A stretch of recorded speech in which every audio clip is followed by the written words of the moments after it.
السلام عليكم، ازيكم عاملين ايه؟ في الحلقة اللي فاتت كنت بدأت أكلمكم عن الحلول الخاصة بالتعامل مع مشكلة ارتفاع سعر الدولار وانهيار العملة والاقتصاد وحالة التضخم.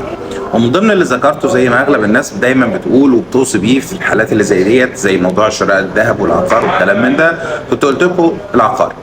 طيب، بس هل فعلا العقارات تعتبر الحل الأمثل للحفاظ على قيمة العملة من الانهيار أمام العملات الأجنبية؟ زي ما احنا كلنا بنقول وبنسمع. الإجابة باختصار شديد جدا وبوضوح شديد هي أولى. يعني إيه أولى؟ يعني الموضوع في الأول والآخر مرتبط بشوية عناصر مهمة جدا تحطها في حساباتك لما تفكر في موضوع زي ده. فبالتالي ما هوش موضوع مطلق، يعني هي مش اختيار مطلق ولا حل مطلق. طيب ايه الامثله العناصر اللي ممكن نحطها في اعتبارنا واحنا بنشتري عقار؟ اولا نوع العقار، موقع العقار، الشكل بتاع العقار والحاله العامه بتاعته، التطور الاقتصادي والمحلي والطلب على العقار ده في المنطقه دي، وعموما الضرائب على العقار وقوانين الدوله في المنطقه اللي انت هتشتري فيها دي. هي مجتمعات عمرانيه ولا منطقه سكنيه ولا ايه موقفها، ولا هي دوله سياحيه منطقه سياحيه؟ قبل ده كله بقى، كل اللي انا قلته ده في حاجه اسمها السعر منطقي ولا لا؟ وهل هو يعني تشبع بزياده العمله او انخفاض العمله جامد ولا لا لسه في بدايته، يعني السعر لسه ما تاثرش. طيب، الحلقه الجايه هقول لكم على فكره كويسه جدا وقويه جدا جدا جدا ومهمه ازاي تمشي بيها في وانت بتشتري عقار، هتخلي سعر العقار ده يقف عليك بنص سعره. ومش بس كده، لا، ومش هتحافظ بس على قيمه فلوسك، لا، الفكره دي هتخليك تكسب اضعاف فلوسك كمان. الخلاصه ان انهيار العمله للاسف في الحلقه الجايه هياكد لك وهشرح لك بيه ازاي يبقى ميزه وكمان مكسب. يعني بدل ما هو هيبقى الهدف منه ان انت بس بتحافظ على قيمه العمله بتاعتك، لا، ده انت هتتفاجئ ان بالفكره دي انت هتحول حاله انهيار العمله لمكسب بالنسبه لك. ده هنقول في الحلقه الجايه. طيب، الحلقه بتاعت النهارده خلينا نركز فيها على ان احنا نجاوب هل العقار هو فعلا حاجة مهمة وحل أمثل ولا لأ؟ وجه عام وجه خاص ممكن يبقى لأ. لا ازاي؟ ان انت ممكن تختار اصلا عقار غلط. ممكن تختار في مكان مش بياع، فتختار العقار وتشتريه وكل حاجة وجميل وسعره كويس، بس ما تستفادش بيه. تيجي تبيعه اللي هو في كل الاحوال بقى، سواء في انهيار في العملة مش في انهيار في العملة، هو لا سعره بيحافظ على سعره، بل بالعكس سعره بيقل، يعني او سعره يفضل ثابت ما يزيدش. فالعقار كفكره مطلقه، اجابه مطلقه لا، هو مش حاجه مطلقه.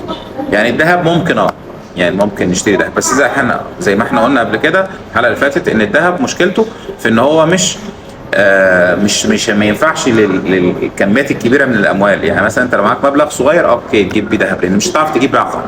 لكن لما الفلوس تتخطى مرحله ان انت تقدر تشتري عقارات، يبقى تشتري عقار طبعا، حتى لو في جزء منها ذهب مفيش مشكله، لان الذهب في الاول والاخر هو محتاج مكان يتخزن فيه، ومش هيبقى بارقام كبيره، لان لو ارقام كبيره هتحط الكلام ده كله فين وتحافظ عليه ازاي وما يتسرقش ازاي. طيب، تفاصيل بقى ازاي تشتري عقار بشكل قوي جدا وشكل مربح. شوف، مش بقول لك بقى، مش هقول لك ان ازاي تشتري عقار يحافظ على قيمه العمله، لا، انا هقول لك المره الجايه ان شاء الله ازاي تشتري عقار بشكل قوي وذكي جدا جدا تحافظ بيه على العمله. يعني مثلا انت معاك النهارده 300,000 جنيه او 300,000 اي حاجه بقى، ايا كانت العمله بتاعت دولتك ايه، بس غالبا اللي بيحصل دلوقتي هو مصر، ده الحاله الترند اللي حاصل، فبناء عليه احنا بنتكلم. فمثلا معاك 300,000 جنيه وعايز تستغلهم او عايز تحافظ عليهم، ما يقلوش، يعني ما يجوش بشويه تلاقيهم بعد شويه النهارده لو بيجيبوا عربيه بكره يجيبوا نص عربيه بقى، وبعد بكره يجيبوا عربيه كارو مثلا. انت فاهم ليه؟ لان قيمتهم كانت بالدولار اول مثلا كانت على 20، يعني مثلا كانت 15,000 دولار، بكره بقت 7,000 دولار، بعد بكره بقت 1000 دولار. فمش هيجيب حاجه، لان في الاول والاخر احنا للاسف كدوله مستهلكه احنا مرتبطين بسعر الدولار، لان احنا مش دوله منتجه بشكل حقيقي.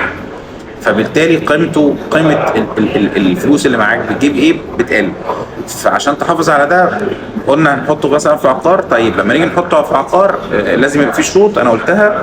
طيب، ايه رايكم بقى لو نخلي بقى العقار ده، او احنا بنشتري العقار نخليه يكسب كمان؟ يعني يكسب، نستغل فكره ان في مشكله في العمله. طبعا ده مش حاجه حرام ولا حاجه، لان هو انت مش هتساعد في انهيار العمله، الفكره مش هتخليك تساعد على انهيار العمله، بالعكس خالص. احنا مش عايزين العمله تنهار اصلا، ان في الاول والاخر هو ده اقتصادنا، وبالتالي احنا اصلا بنعمل ترابل شوت للي بيحصل يعني.